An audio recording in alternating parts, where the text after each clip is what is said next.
What if your biggest challenge was actually your greatest launchpad? In Autism and Entrepreneurship with AJ, we follow him, a neurodivergent entrepreneur and a space law expert who is defining expectations and building a path all his own. Brought to you by Divershines, real stories, big ideas, and a mission that's out of this world.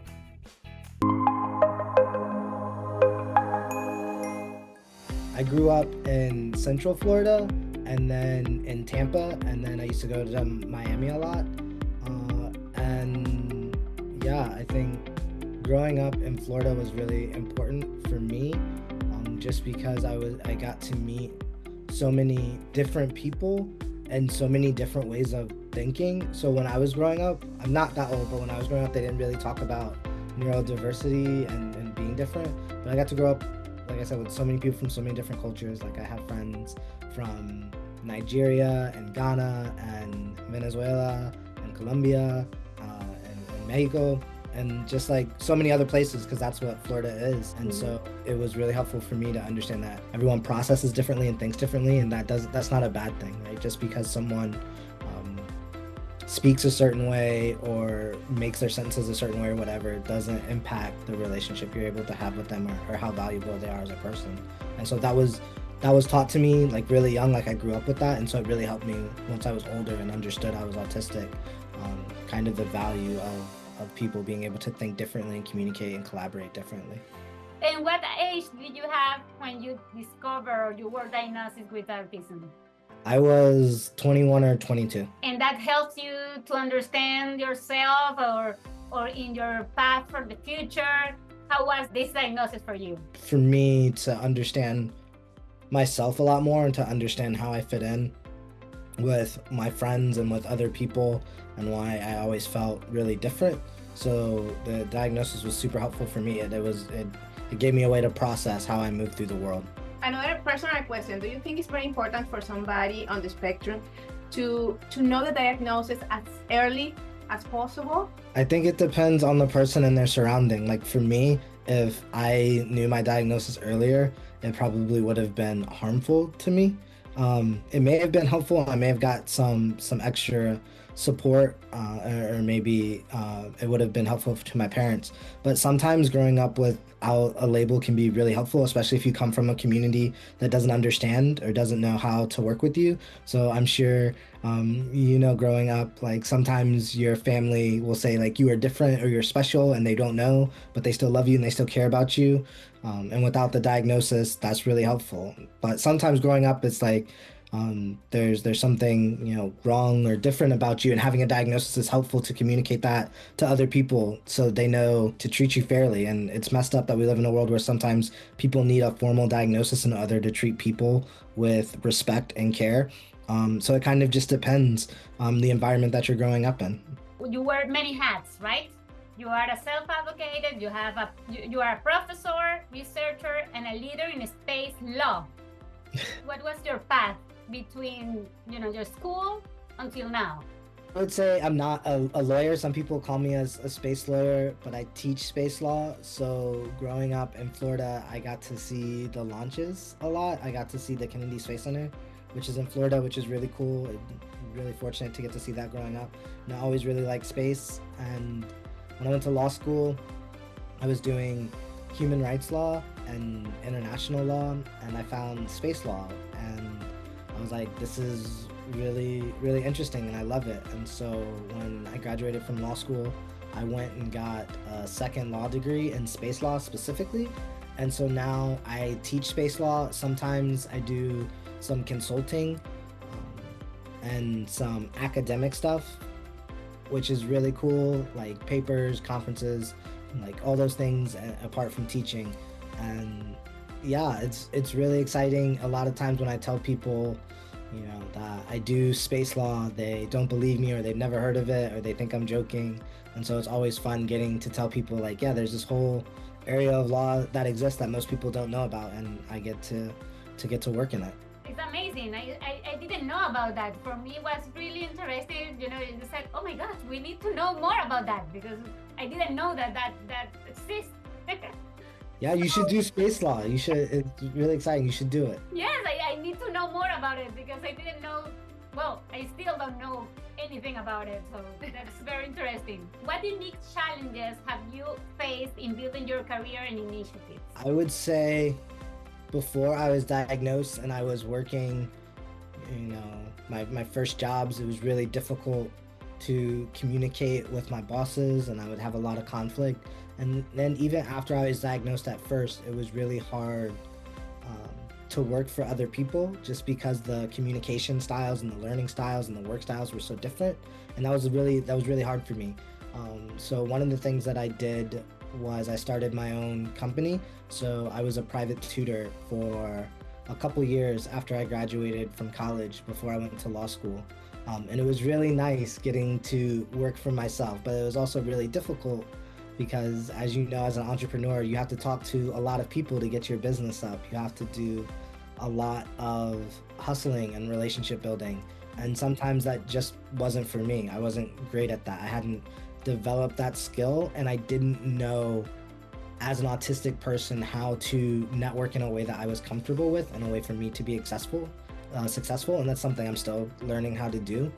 And so it was really hard. I think for me now, I'm in a really good place where I have a nice career that I've built for myself. So I get to do a lot of things that I want to now. I get to be really selective in the jobs that I do and the tasks that I take on, which is really fortunate. And so now I've started a business again, but I only do it part-time because I realize I don't want to run a business full-time and I like just having a regular paycheck. That's comforting for me. I'm able to balance it a lot more because I know what I'm comfortable with and kind of what my strengths and weaknesses are. It's true. To start a new business is a hard work.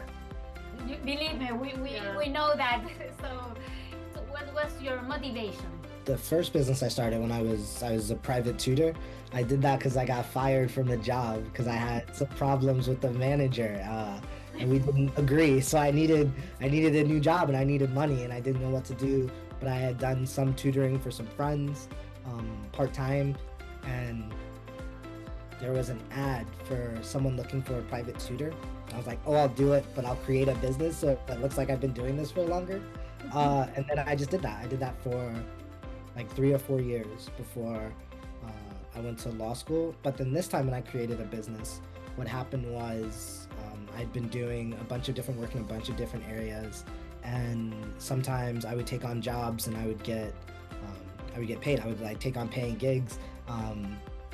But I wanted to write off some of this stuff with the taxes. So I talked to an accountant and a tax lawyer. And they're like, yeah, you should just form this company. You don't have to do it full time, but whenever you get paid to do things, it's nice to separate your money that way. So that's how I did it. It wasn't necessarily that I wanted to start a business again. It was kind of just like, there are all these things that you should put into your business because it'll make more sense. What do you think, what tools will be nice to have when you started a business? Now there are tools that help you. So there's things like, I don't know if I'm allowed to say other business, but like Zen Business is a really helpful tool. Mm-hmm. You need to do all these things and we can help you do all these things. And you need to build a website and you need to file your taxes and you need to file with the state agency and you need to file with the IRS and you need to do all these things. Where before, when I started my business, like, I don't know, over 10 years ago, the first time, they didn't have all those tools or I didn't know about them. So it's hard to know everything you had to do, what taxes you had to file, who you had to talk to in order to get your things licensed and trademark and all those different types of things, right? So now I know, and I know that part of it is selling your business, right? If you're doing a small type of business like I am, or a boutique type of business, it's really word of mouth and referrals. And so it's not just about doing good work, but convincing people who don't know about you to find you. Like you said, you found me because of the work that I did. And now that I know a little bit about like SEO, search engine optimization, and like specializing, I can say like I do really unique special work and I'm one of the only people that can do it. And that's an easy way for me to sell myself and for people to find me because I've created like a really niche area. And what do you think were your biggest challenges? Startup money. Yeah. It's really hard, especially if it's like, I'm lucky now that I have a bunch of things that I do, and I have multiple income streams. But if you're only doing your own business and that's your only revenue stream, it takes a lot. You have to put a lot of money and focus on it. And it takes a lot of money to start generating money. Like normally, sometimes it's different, but normally you don't start making money. You're losing money for a long time before you start generating money. And that can be really difficult and really frustrating. And some people start out their own business and they don't know that, right? They think they have a great idea or a great product or a great service and they're gonna make money right away, but there's travel costs, right? There's printing and advertising costs, there's labor costs, and all those things are eating up before you start actually turning a profit. And so knowing that now, I think, is why I choose to do it part-time instead of full-time, because I know that at least for the first, however many weeks or months or maybe even years, depending on how invested I am, it's going to take a long time to generate the amount of money that I make now. I love that you say that, because that's the truth. And a lot of people that start business think that maybe, or they get frustrated when they don't start having profit in the next 2 months, and that's a reality for everyone. So it's good to hear it from you, and it's good advice as well for everyone that is hearing us. And about the burnout, all the things that the autistics, how do you say it, is like sensory overload or something like this, very common for autistics. How did you face it? The being overwhelmed and the sensory overload for me is a bit different than the burnout. For me, it's really important to rest and relax a lot. I think I'm really fortunate that I haven't experienced like true burnout before. Like I took a nap before this call. So sometimes it's just important to rest. That way I'm ready, especially if I'm doing social things. So going out in person or having to network in person or going to an event, I need to nap before that, whenever it is, just so I have the energy. And I probably need to nap after, just so I can rest and recuperate. And that for me is how I stay, I guess, ready to do those things, not burnt out. Whereas with the overload, I think that's different. I think sometimes overload can contribute to burnout, but really it's more isolated. It's like it's overwhelming. You're tired. You don't want to be in a certain space. And for me, I think it's important to always have my headphones. Like I've got 3 different pairs of headphones just in case I need to go somewhere. I think it's important as best as I can to know where I'm going, how to leave, when I can leave. I don't always stay for things. My wife hates that. Sometimes I'll leave things early because I don't want to be there anymore. And I think having boundaries and protecting yourself is a really important way to prevent being overwhelmed. I think for me, and I know everyone's experience is different, but for me, being autistic means that I don't internalize how other people feel about me and like the social stigma. So like, again, if I don't like something, I'll leave. I'll say no. It doesn't bother me. I don't feel the social pressure to do things that make me uncomfortable. And I think that's a real gift for me, because I know other people, they feel a lot of pressure to stay in situations that make them uncomfortable, whereas I don't have to do that. And I think that's been really helpful for me. Another question, like going back to the beginning when you mentioned that you try in different jobs. Do you think that through the years, it's been like an evolution in the corporation world, or are the companies improving, or are they more open to provide more opportunities for the neurodivergent community? What should they do to improve and open the opportunities to everyone? I think some companies are in some industries, but I'm also worried that they're so targeted and they don't understand how different neurodivergent people can be, what that means. For a lot of corporate companies, their neurodiversity initiatives are just autism specific, and they say it's neurodiversity, but it's not very inclusive. And then I think about kind of non-corporate jobs like service jobs or hospitality jobs, and how do you help people who maybe don't want to go into corporate business or whatever, do their jobs even if they're neurodivergent. So that includes whether you're working at a grocery store or you're working at a restaurant, and how you find ways to accommodate those people and understand that they can still be good workers. They may just not work in a traditional sense. And I think this goes back to the question we talked about being diagnosed, and me saying it kind of depends on your family and your community, right? Growing up in communities where people had like their own businesses or their own restaurants. So like in Miami, there are lots of people with their own restaurants and they have their families work for them. A lot of their family members are neurodivergent and they don't know or have the language for that. But they're like, this is my family member. I know how they work best. I know how to accommodate them, and I will still give them a job because they need a job, because maybe they struggle to get jobs outside of the family business or restaurant or whatever, right? And so taking notes from communities like that and understanding like these people can work, you just have to know how to work with them and accommodate them and give them support. Like they can be a mechanic, they can work in the grocery store or the bodega or whatever, right? They can do all these things. They just need the support and people to understand how they work and what their strengths and weaknesses are, just like everyone else. And I think big companies could do a lot better and learn from smaller companies that are better able to work with and understand their employees. How do you feel that it will be the future for the companies and the policies for inclusion? I don't know. You're seeing a lot of pushback of inclusion initiatives right now. So there was the big wave during 2020, 2021, where we were starting to do a lot of diversity and inclusion initiatives, some more race, some more gender, some more neurodiversity. But now you're starting to see a lot of pushback and people being very against the idea of diversity, equity, inclusion.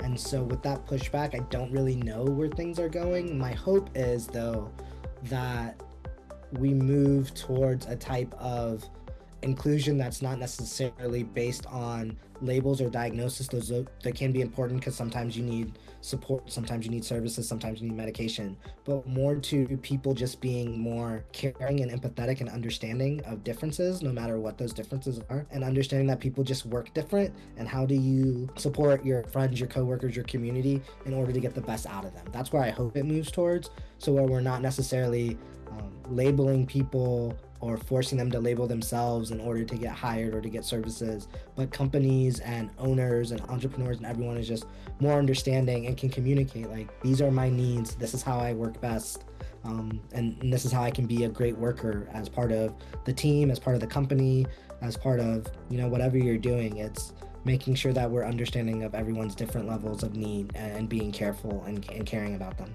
You were the one entrepreneur in your family and the one neurodivergent that broke all the rules in the family. I was the only one, at least right now. Hopefully that will change, but I was kind of the first in my immediate family to get diagnosed as autistic, to be autistic. And yeah, my mom does have her own business. She's an insurance agent, but she did that after I was already an adult. So I don't know the exact date, but I might have started my business before she technically started hers. It was around the same time. I think maybe I did mine first. But my mom has her own business. She's way more successful than me with her business and my business. She can work for herself. She has a great company. But yeah, she's a great entrepreneur. She's a better entrepreneur than me. But I didn't have that when I was a kid. I didn't have that model when I was a kid. That's important. That's why we want to give all the tools for all the people like you that wants to do something but they don't know how to start. So, and show these kind of stories that success is a success for the neurodivergent community, that they can do it, even if they have challenges, and they have challenges also in the corporate world. You can start your own business doing what you are good on it. You have a talent beyond the condition. And I think for me, being successful isn't necessarily how much money I make, but how comfortable and happy I feel. And to the point about burnout is like how stressed out do I feel? Do I like the work that I do? That for me is, and I'm fortunate, right? I'm fortunate that I don't have to worry too much about money. Sometimes I do because the world is expensive, but for the most part, I'm pretty fortunate, so I don't have to necessarily worry about that. But yeah, success isn't always just making more money. And what is your motivation for all the work you do? I just want to make the world a better place. The world can be really mean and hurtful and harmful to a lot of people, and a lot of people are in a lot of pain and struggling. And I just want to try to make that a little bit better the best I can. Oh, that's awesome. There's a legacy that you want to leave in the fields of laws. I just want the world to be better. I don't know if I need to have a legacy or if people need to remember me or my work, but I hope my work leaves a legacy of just people having a better life, regardless of whether or not that they know that I helped with that. Just the world being a better place is enough. I'm sure you will. You will I'm contribute, trying. of course you will. I'm trying. I would like you to give an advice for all the neurodivergent community. I would say don't be afraid of being different and being unique. Sometimes it can feel isolating. Sometimes you feel very alone and like you're not like other people, but that's okay. And it's okay to be different. It's okay to be absolutely yourself. You don't have to be like anyone else. Sometimes it's frustrating, but in the end, it's really rewarding to be your own person and to just be who you are rather than trying to be someone else to please other people. And looking you back in time, would you say some advice to you, to yourself? Do more earlier, care more about the world earlier, be willing to make a difference and make a change earlier. Yeah, I'm happy where I am. I think my life has given me a lot of experiences that help me in the work that I do. And I don't know if I could do that work now if I didn't have some of the experiences of my earlier life, but maybe starting earlier to work on making the world better. Where they can meet you, where they can contact you? They can find me on the internet. They can find me on LinkedIn. If you search my name, it usually comes up as like the first thing under space law or autism or neurodiversity. My website is still under construction. Maybe one day it won't be. It's been under construction for a long time. But maybe one day they can go to my website and find me there. But before then, you can just look me up on the internet and you'll find me. I think that's everything for today. Amazing. Thanks for your advices. Thanks for your time.